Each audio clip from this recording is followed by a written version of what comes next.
그 정호승 시인이 쓴 그 산문집입니다. 이 고통 없는 사랑은 없다, 이런 제목의 책이 있습니다. 제가 작년 성금요 예배 때도 잠시 인용했었는데요. 이 책에 보면은 저자가 지금 큰 고통의 그 시간을 가지면서 써내려간 글이 나오는데 일부 내용을 제가 읽어드리겠습니다. 두 손을 모으고 눈을 감고 기도를 올렸다. 한순간 산산조각난 내 삶의 고통이 한꺼번에 몰려왔다. 누가 내 심장을 두 손으로 꽉 쥐고 짜는 것 같았다. 무슨 일인지는 자세히 알 수 없지만 이 표현이요, 누가 내 심장을 두 손으로 꽉 쥐고 짜는 것 같았다. 얼마나 극심한 고통 중에 있었으면 이런 표현을 쓰겠냐, 그런 생각이 들더라고요. 보니까 저자가 가톨릭 신자 같은데요, 지금 큰 고통을 가지고 성당에 와서 기도를 하고 있는 중입니다. 그렇게 고통 속에 자기 심장을 누가 두 손으로 꽉 쥐는 것 같은 그런 고통으로 기도하다가 우연히 그 성당 복도를 보니까 그 통로를 통해서 비춰지는 햇살 한 줄기가 눈에 들어왔는데 그 너무 아름다운 문양을 그리고 있더라는 겁니다. 그래서 이분이 이제 고개를 들어가지고 보니까 그 스테인드 글라스를 통과해서 내려오는 햇살이더라는 겁니다. 그 스테인드 글라스를 통과해서 만든 그 햇살의 아름다움을 보면서 이 고통 속에 있던 이 시인이 깊은 깨달음을 얻게 됐다. 그 내용을 한번 들어보십시오. 그때 문득 내 인생이 왜 산산조각이 났는지 그 까닭을 알 수 있었다. 스테인드 글라스는 맑은 통유리로 만들지 않는다. 조각조각 난 색색의 유리를 붙여서 만든다. 그 조각조각 난 색 유리를 통과한 햇살이 그토록 아름다운 색채의 문양을 만드는 것이다. 그렇다면 내 인생이 산산조각 난 까닭 또한 내 인생을 아름답게 만들기 위한 것이다. 나를 아름답게 하기 위해서 내 인생에 고통이 존재하는 것이다. 이 글이 참 감동이 됐습니다. 그래서 제가 한참 이 글을 그 당시에 이제 묵상을 하고 읽고, 그리고는 그 글을 제 삶에 대입을 해보았는데요. 저는 어릴 때부터 교회를 다녔으니까 성당 대신에 그 교회 유리창에 비춰졌던 그 스테인드 글라스를 떠올리면서 제 삶을 거기에 한번 접목을 해보게 된 거죠. 그것들이 이제 굉장히 저에게 도전을 줬는데요. 제가 오늘 이 본문 말씀을 묵상하다가 그 책이 생각이 나가지고 그때 이제 그 책 제가 인용하고 어떤 분이 찾아왔길래 이제 그걸 제가 선물로 줘버렸는데 이번에 다시 구입을 했어요. 그 한 대목 때문에. 그리고는 이 스테인드 글라스를 보면서 참 자꾸 이제 묵상을 하다 보니까 이런 기도가 나오더라고요. 하나님, 만약 제 인생에 어떤 상처의 흔적이 남아있다면 이 상처의 흔적에 예수 그리스도라는 빛이 통과되기를 원합니다. 그래서 제가 받은 상처로 인해 더 아름다운 인생으로 변화되게 해주시고, 그리고 뿐만 아니라 제가 받은 이 상처의 흔적이 오히려 상한 마음으로 괴로워하는 성도들을 비추어주는 아름다운 스테인드 글라스 같은 목사가 되게 해주시기를 원합니다. 무슨 의미인지 여러분 다 느끼고 계실 것 같은데요. 여러분, 고통 없는 인생은 없습니다. 상처 없는 인생 없습니다. 누구나 상처로 인해 삶이 산산조각 나는 것 같은 아픔을 반드시 통과하게 돼 있고 또 겪게 되어 있습니다. 그래서 고통을 피하게 해달라, 상처 없는 인생이 되게 해달라, 그런 기도는 옳은 기도가 아닙니다. 그렇기 때문에 그 책에서 강조했던 것처럼 우리 내면이 어떨 때는 상처로 산산조각 나는 듯한 아픔을 겪는다 할지라도, 그런데 그 조각난 색 유리들이 모여 만들어진 스테인드 글라스가 거기에 햇볕이 통과될 때 눈부신 아름다움을 드러내듯이 우리의 상처받은 내면에 예수 그리스도라는 햇볕이 통과되게 해주시기를 원합니다. 이게 올바른 기도인 것 같다는 거죠.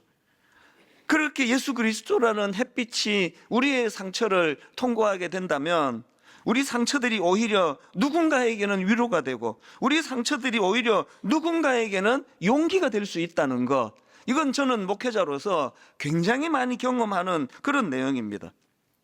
그래서 제가 다시 최근에 이 책을 재구입해가지고 이제 그 부분들을 다시 읽고 또 묵상을 하면서 시간을 좀 보냈는데요. 제가 왜 오늘 본문을 묵상하다가 이 책의 한 대목이 떠올려졌냐 하니까 지금 오늘 본문에 등장하는 각각 다른 사연을 가지고 주님을 찾았던 이 두 사람의 모습이 바로 그런 모습이기 때문입니다. 지난주에도 말씀드렸지만 오늘 본문은 그 샌드위치 기법이라고요. 이 두 이야기가 교차되면서 그렇게 전개되는 방식을 취하고 있는데요. 왜 이 샌드위치 기법을 쓰는가? 각각 다른 사연을 가진 두 사람의 이야기지만 이 두 이야기를 묶어서 우리에게 던져주시는 강렬한 메시지가 거기에 있기 때문이다. 그래서 이런 방식을 쓴다고 말씀을 드렸는데요. 그러고 보면 오늘 본문에 나오는 두 이야기가 교차되면서 어떤 메시지를 던져주고 있느냐. 그 첫 번째 케이스인 죽어가는 딸을 살리기 위하여 얼마나 절박했는지 체면이 뭐가 없습니다. 예수님께 무릎을 꿇고 우리 딸 좀 살려달라고 그렇게 부르짖는 회당장 야이로의 이야기가 나오고요. 그런가 하면은 무려 12년 동안 그 혈루병을 그 부인병입니다. 어떤 용하다는 의사를 찾아가도 모든 재산을 다 거기다가 다 탕진하며 그렇게 병 고치려고 애를 썼지만 고칠 수가 없었던 그 한 여인의 이야기가 교차되면서 만들어내는 메시지가 뭐냐 하면은 이 두 서로 다른 이야기를 통해서 우리에게 중요한 메시지를 던져주는데요. 제가 지난주에도 이 본문을 가지고 이제 서론격에 해당되는 그런 내용을 서론을 이렇게 길게 설교 한 편을 다 쓴 것도 거의 처음인 것 같아요. 그리고는 이제 오늘 그 서론을 바탕으로 해서 이제 우리가 여기서 찾아내야 되는 두 가지 메시지, 하나님이 우리에게 주시고자 하시는 두 가지 중요한 포인트를 이제 나누어 보려고 합니다. 저는 오늘 이 본문 말씀을 묵상하면서 이 본문을 통해 우리가 찾아내고 그리고 우리가 붙들어야 되는 두 가지 목표가 있다는 걸 알게 되었습니다. 이 본문을 통해 우리가 찾아내고 또 우리가 붙들어야 될 두 가지 목표 중에 첫 번째 목표가 뭐냐? 우리는요, 예수님께서 제공해 주시는 전인적인 회복을 경험해야 한다는 사실입니다. 이게 무슨 뜻인지 제가 설명을 드리겠습니다. 제가 오늘 이 본문 말씀을 묵상하다가 이번에 새롭게 깨달은 게 있는데요. 이 여인의 육신의 질병, 12년 동안 이 여인을 괴롭혔던 질병은 단번에 나았다는 사실이에요. 자, 오늘 본문 마가복음 5장 27절을 보십시오. 예수의 소문을 듣고 무리 가운데 끼어 뒤로 와서 그의 옷에 손을 대니 그랬더니 바로 그 다음 29절입니다. 이 이해가 뭘 말하는 접수사인지 아시겠죠? 이 여인이 예수의 몸에 손을 대는 그 순간 이에 그의 혈루 근원이 곧 마름에 병이 나은 줄을 몸에 깨달으니라. 그 육신의 병은 단번에 나았어요. 그럼 다 해결된 거 아닙니까? 우리가 이제 병원을 찾아간다면 이 여인이 이제 그 앞에 어떤 영한 의사를 찾아가가지고 엄청난 그런 돈을 지불하고 이제 드디어 이 혈루 그 부인병이 이제 나았다. 그러면 이제 끝나는 거 아닙니까? 그 인사하고 그냥 가면 돼요. 그런데 예수님은 이게 끝이 아니라는 겁니다. 나았는데 예수님께서 이상한 문제 제기를 하세요. 30절입니다. 예수께서 그 능력이 자기에게서 나간 줄을 곧 스스로 아시고 무리 가운데서 돌이켜 말씀하시되 누가 내 옷에 손을 대었느냐. 이게 지금 그 혈루병으로 고통하던 그 여자 입장에서는 엄청 난감한 정도가 아니라 이게 말로 다 할 수 없는 당황하는 질문이거든요. 지난주에도 말씀드렸지만 이 혈루병은 그 당시 부정한 병으로 낙인 찍던 병이에요. 그래서 저 여자는 부정한 여자다 뿐만 아니에요. 저 부정한 여자가 누구랑 접촉을 해도 그 사람도 다 부정해진다. 그래서 너 사람 많은데 나오면 안 된다. 예수님이 그걸 다 하시잖아요. 그런데 요즘 공개적으로 말씀하시는 거거든요. 얼마나 지금 그 여인이 당황을 했던지 33절에 보니까 예수님의 그 말씀 앞에서 여자가 자기에게 이루어진 일을 알고 두려워하여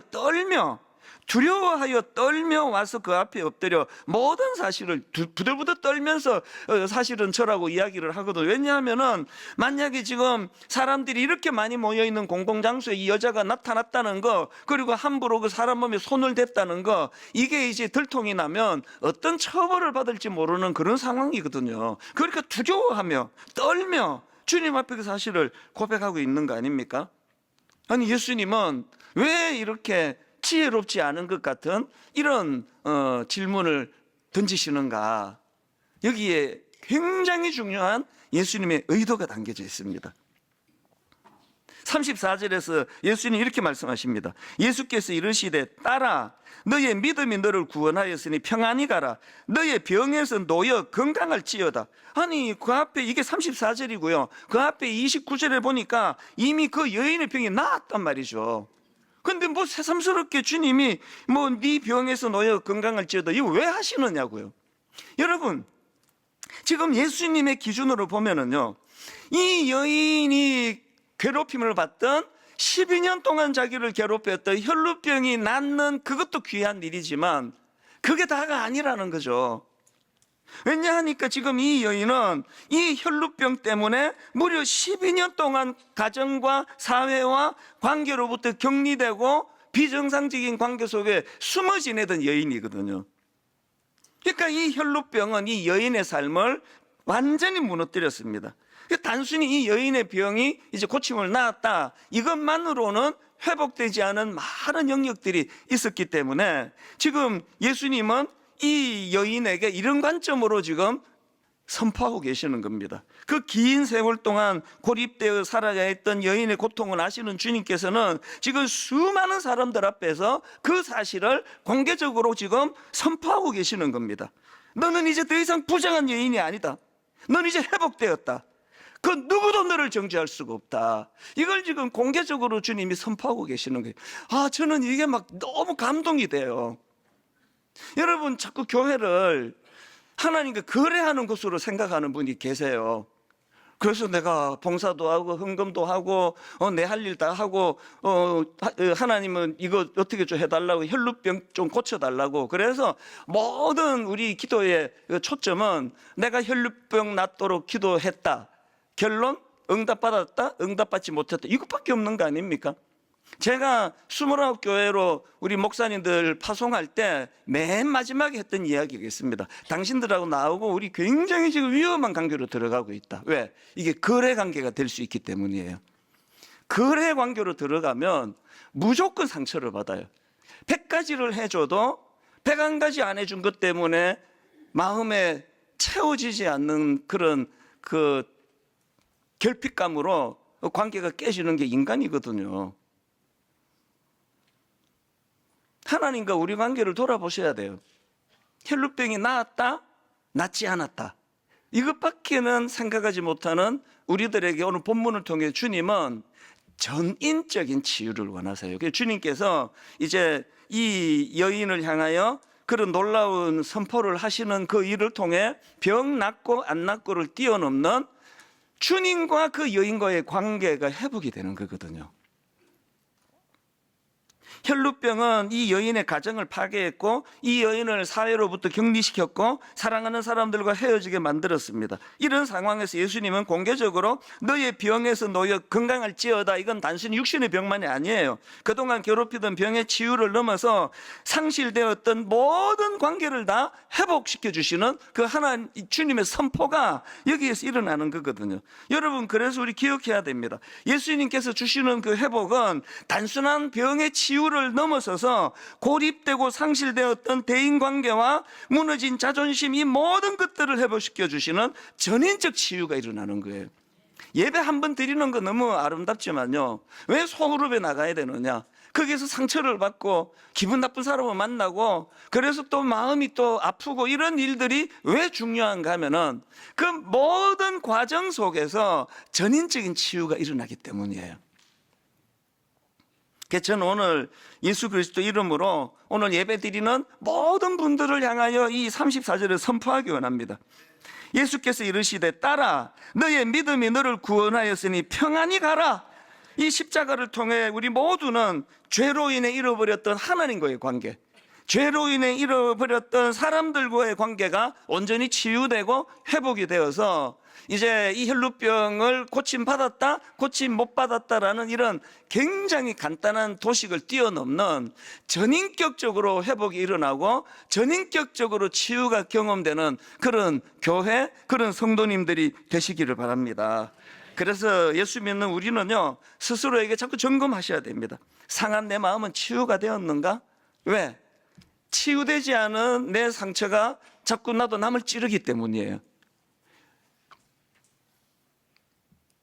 이혼 숙녀 캠프, 어지간하면 안 하려고 하는데요, 한쪽 이야기를 듣고 보면 그 반대편 배우자는 인간도 아니에요. 어떻게 저런 인간이 있을 수 있나? 그 다음 주일날 이제 반대 시각으로, 이제 상대방의 시각으로 이제 이야기를 또 들어보면 지난주 욕했던 게 너무 미안해지는 거예요. 상대적이거든요. 우리 안에 치유가 되지 않으면, 치유되지 않은 뾰족뾰족 튀어나오는 것이 또 그게 상대방을 찌른다는 거예요.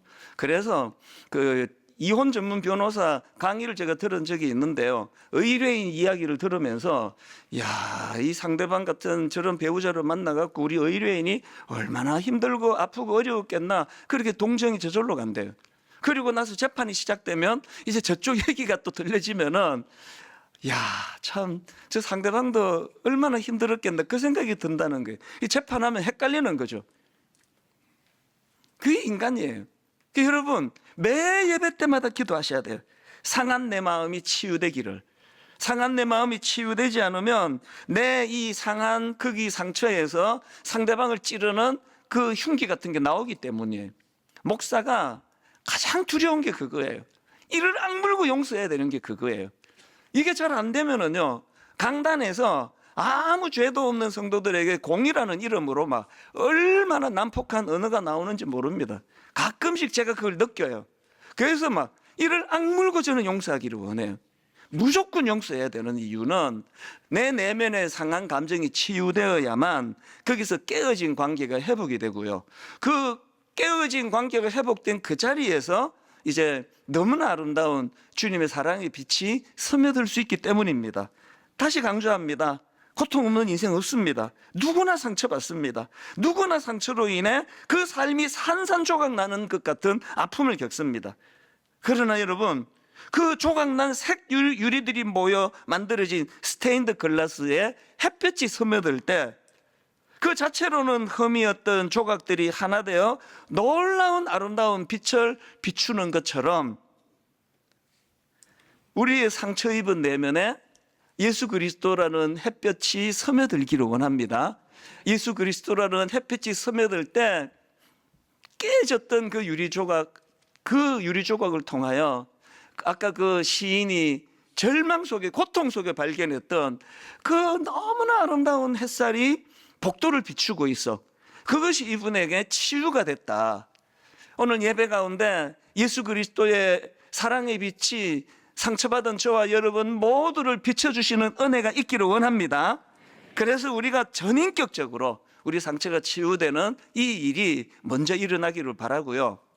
그런가 하면 두 번째로 예수 그리스도를 믿는 우리 모두가 붙들어야 되는 두 번째 목표가 있는데요, 우리가 치유받는 것으로 끝나는 것이 아니에요. 두 번째는 그 받은 치유의 힘으로 말미암아 우리 자녀들, 우리 아들들, 우리 딸들, 우리 다음 세대를 일으키고 자라게 하는 일에 우리가 쓰임을 받아야 되는 겁니다.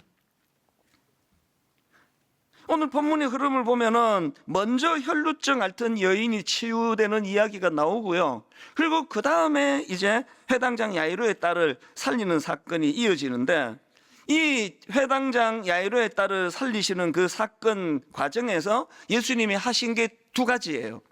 하나는 직접 하신 일이고 하나는 명령인데요, 직접 하신 일이 뭐죠? 14절입니다. 그 아이의 손을 잡고 이르시되 달리다굼 하시니 번역하면 곧 내가 내게 말하노니 소녀야 일어나라 하심이라. 달리다굼을 선포하고 그 아이를 살려주시는 일을 하셨고요, 그게 끝이 아니고 두 번째 주님이 하신 일이 있는데 우리를 향한 명령이에요. 그게 43절입니다. 예수께서 이 일을 아무도 알지 못하게 하라고 그들을 많이 경계하시고 이에 소녀에게 먹을 것을 주라 하시니라. 여러분, 여기 보면 예수님께서 그냥 소녀를 살리시는 것으로 끝이라 생각하지 않으세요. 그렇게 살려주신 그 달리다굼의 능력을 가지고 살아난 그 소녀를 향하여 너희들이 먹을 것을 주라는 거거든요. 이게 참 중요한 포인트 아닙니까? 우리는 죽은 아이를 살릴 능력이 없습니다. 우리는 그래서 달리다굼 우리가 할 수 있는 영역이 아니에요. 그러나 여러분, 우리는 먹을 것을 주는 일, 그 아이를 우리가 회복시켜 주는 일, 그 아이가 영적으로 잘 성장하도록 돕는 일, 이건 우리가 할 수 있는 일 아닙니까?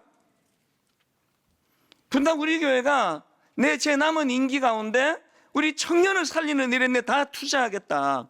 제 남은 임기 동안에 우리 청소년들, 우리 주일학교를 살리는 일에 내 다 투자하겠다. 그렇게 작년부터 하나님께 기도하는 이유가 있다면, 이제 분당 우리 교회는 시선을 우리들 어른들 이렇게 은혜롭게 예배드리는 우리들에게서부터 다음 세대로 눈을 돌리셔야 되는 거거든요.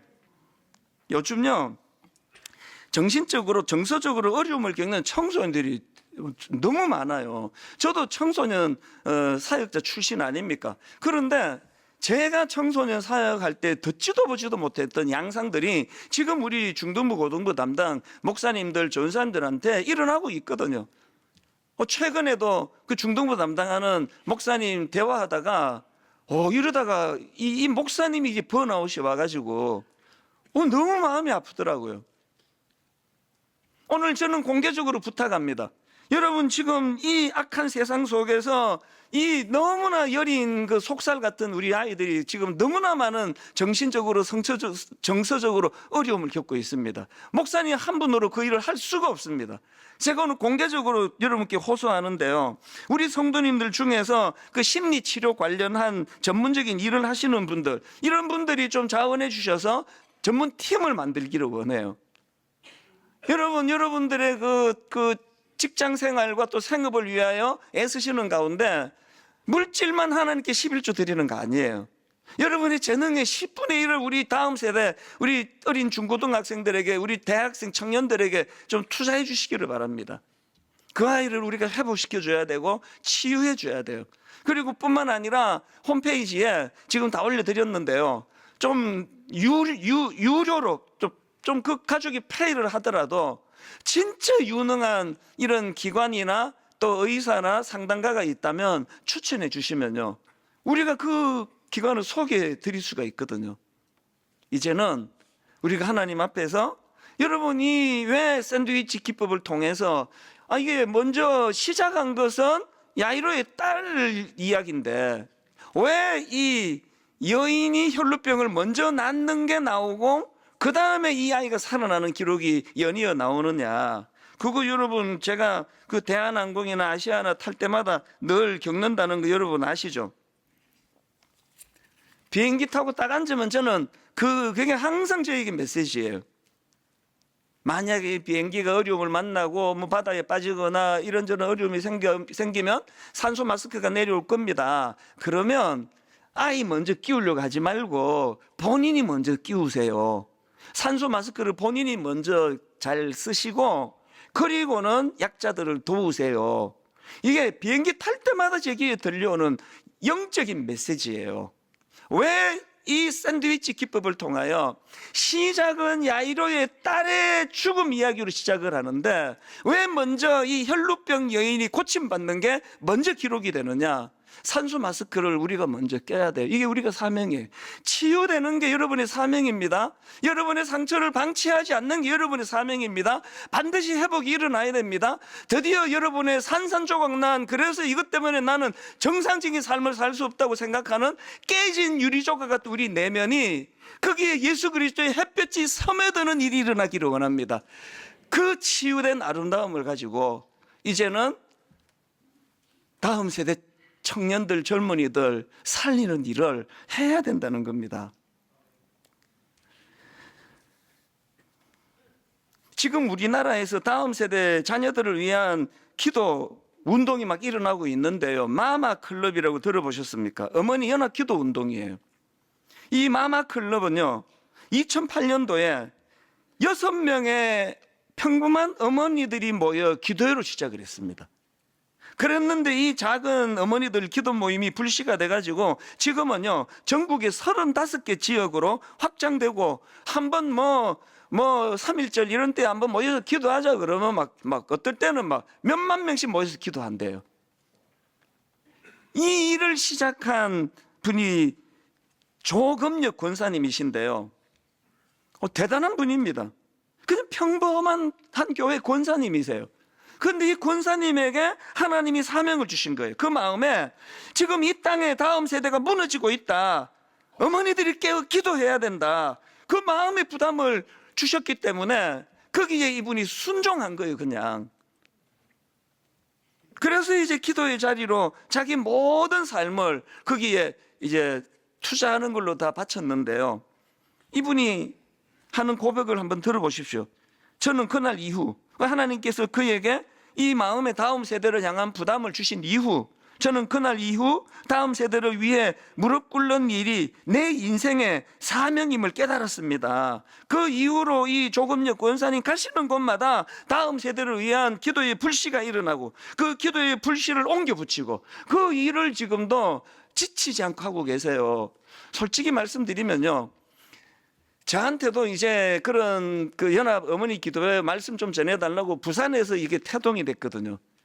근데 뭐 저는 참 어떻게 생각하면 이게 옳은 건가는 생각도 들기는 합니다. 저는 분당 우리 교회를 하나님이 허락하신 그 목사이기 때문에 제가 분수에 맡기를 저는 원합니다. 그래서 그를 여러 차례 초청을 해도 못 간다, 저는 못 간다 이런 이야기를 계속 해왔거든요. 그런데 이 본문을 가지고 묵상을 하는 그 과정에서 계속 제 마음에 울림이 있는 거예요. 분당 우리 교회 한 부서가, 한 중등부가, 한 고등부가 살아나서 될 일이 아니기 때문이에요. 여러분, 저는 여러분에게 오늘 눈물로 호소합니다. 회당장 야이로의 딸이 고침받기 이전에 12년 혈루병으로 고통받던 그 여인이 먼저 치료가 일어난 것처럼 오늘 분당 우리 교회 예배 가운데 여러분 내면의 상함이 좀 치료되기를 원합니다. 언제까지 그 문제 때문에 평생을 다 허비하고 사시겠냐고요. 좀 꿈을 가지고 하나님 내 아픈 상처가 치유만 될 수 있다면 이제 저도 다음 세대를 위하여 기도하는 어머니가 되겠습니다. 기도하는 아버지가 되겠습니다. 저는 오늘 이 두 가지 우리에게 하나님께서 주셨던 그 숙제가 있다고 생각하는데요. 다시 강조합니다. 여러분 내면에 상함, 아픔, 트라우마, 그게 예수 그리스도의 햇볕이 비춰지기를 원합니다. 깨진 스테인드 글라스를 통과할 때 너무나 아름다운 문양이 그 햇볕을 통해 드러나는 것처럼 그 일이 먼저 일어나고, 그리고는 이제 야이로의 딸을 살려주신 주님께서 이렇게 우리에게 명하십니다. 이제 그 살아난 그 아이에게 먹을 것을 주는 일은 너희들이 해라. 제가 오늘 설교 제목을 살리신 주님, 콤마하고 먹이는 공동체 이렇게 잡아봤는데요. 제목이 저는 흡족합니다. 살리신 주님, 콤마하고 먹이는 공동체. 분당 우리 교회는 다음 세대를 영육간에 먹이는 공동체가 되기를 바라요. 젊은 청년들이 여세 동안 주눅이 들고 취업은 안 되고 취업됐다가도 금방금방 어려움을 겪어가지고 또 낙심이 오고 그런 젊은이들에게 영육간에 용기를 주고 힘을 북돋아주는 먹을 것을 주는 교회. 참 어제 일인데요. 이제 이 설교를 이제 다듬고 있는데 연락이 왔어요. 우리 행정 목사님한테 연락이 와서 우리 청년부의 그 순장 하는 자매가 목사님을 좀 만나고 싶다고 연락이 왔어요. 저는 토요일 날에는 대통령이 불러도 안 가는 사람이에요. 그리고 단 한 번도 부른 적도 없습니다. 어떤 데도 가지 않아요. 무슨 집회 어떤 데도 가지 않은데요. 어제는 이 청년 순장에게 연락이 왔다 그래서 오후에 좀 만나자 그래라. 그리고는 오후에 자매를 만났어요. 청년 순장을 원래 처음 하면서 상처를 받는 거죠. 그래서 그걸 갖고 목사님한테 제가 여쭈어보려고 좀 뵙자 그랬습니다. 그래서 1시간 가까이 위로도 해주고 격려도 하고 깨우침도 주고 그렇게 시간을 보내고 제가 돌아서면서 마음이 참 기뻤습니다. 오늘 우리 교회가 저부터 시작해서 우리 다음 세대들의 고민을 들어주는 교회, 그들의 어떤 고민을 가지고 찾아올 때 우선순위를 거기에다 두는 교회, 그래서 우리 청년들이 늘 먹을 것을 영육간에 공급해주는 교회, 그렇게 기억되는 교회가 되기를 저는 원합니다. 오늘 이 말씀을 마무리하면서 여러분 한 가지 촉구합니다. 이제 수요일 오전마다 어머니 기도회가 있는데 이번 학기 들어서 기도가 지금 터지기 시작했어요. 그래서 저는 이 5월 한 달 동안에 어머니 기도회 수요일 오전입니다. 드림센터에 우리 모든 어머니, 이름이 어머니 기도회지만 아버지도 오셔도 됩니다. 하루 월차 내고 오세요. 이 5월 한 달 동안에 우리 다음 세대를 위하여 복잡한 스케줄 다 빼기로 했습니다. 설교 길게 안 하기로 했습니다. 기도하는 데다가 마음을 다 쏟아서 우리 다음 세대를 위하여 기도하는 그런 교회가 되기를 원합니다. 우리 찬양 다시 부릅니다. 저는 이 찬양을 부르면서 우리 자녀들을 떠올리기를 원합니다. 나의 사랑, 너는 어여쁘고 참 귀하다. 어느 보석보다 귀하다. 너가 사랑스럽지 않을 때 너를 온전히 사랑하고 너와 함께하려 내가 왔노라. 이 찬양 부르시면서 여러분 지금 어디 있는 우리 아들을 떠올리세요. 우리 딸을 떠올리세요. 우리 청년부를 마음에 품고 우리 청소년 부서를 마음에 품고 저들에게도 이 은혜가 일어나기를 원합니다. 우리 같이 찬양합니다. 나의 사랑, 너는 어여쁘고 참 귀하다. 나의 사랑, 너는 어여쁘고 참 귀하다. 어느 보석보다 귀하다. 보석보다 귀하다. 내가 사랑스럽지 않을 때 너를 온전히 사랑하고 너와 함께하려 내가 왔노라. 여러분 이 말씀이에요. 주의 사랑, 이 사랑은 결코 변치 않아. 우리와 우리 자녀들 모두가 이 사실로 회복되기 원합니다. 모든 계절 돌보시네. 풀은 마르고 꽃은 시드나 주의 말씀은 신실해. 실수가 없으신 주만 바라라. 우리 마음으로 이렇게 선포합니다. 주님의 나라와 뜻이 주님의 나라와 어디에 임하기 원하십니까? 나의 삶 속에 임하시며 주님 알기를 주만 보기를 소망해. 우리와 우리 다음 세대 자녀들 거룩히 살아갈 힘과 거룩히 살아갈 힘과 두려움 없는 믿음 주신 누구의 하나님? 나의 하나님. 완전한 사랑 찬양해. 완전한 사랑 찬양해. 주의 사랑, 이 사랑은 결코 변치 않아. 주의 사랑 우리와 우리 자녀들이 이 사실을 확증하기 원합니다. 모든 계절 돌보시네. 계절 돌보시네. 약한 인생 풀은 마르고 꽃은 시드나 주의 말씀은 신실해. 실수가 없으신 주만 바라라. 혈루병 여인 그 상처가 치유되듯이 주님의 나라와 뜻이 주님의 나라 야이로의 딸이 살아나 고침받듯이 나의 삶 속에 임하시며 속에 임하시며 주님 알기를 나만 주만 보기를 소망해.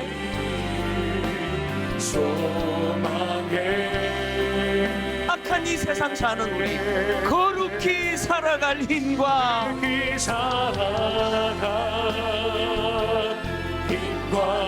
두려움 없는 믿음 주신 나의 하나님, 나의 완전한 사랑 찬양해. 완전한 사랑 찬양해. 찬양하리 만군의 주. 찬양하리 만군의 주. 영원히 함께 하시네. 함께 하시네. 존귀하신 사랑의 왕. 하신 사랑의 왕. 영원히 통치하시네. 우리는 자리에서 일어나셔서 한번 이렇게 노래하며 선포합니다.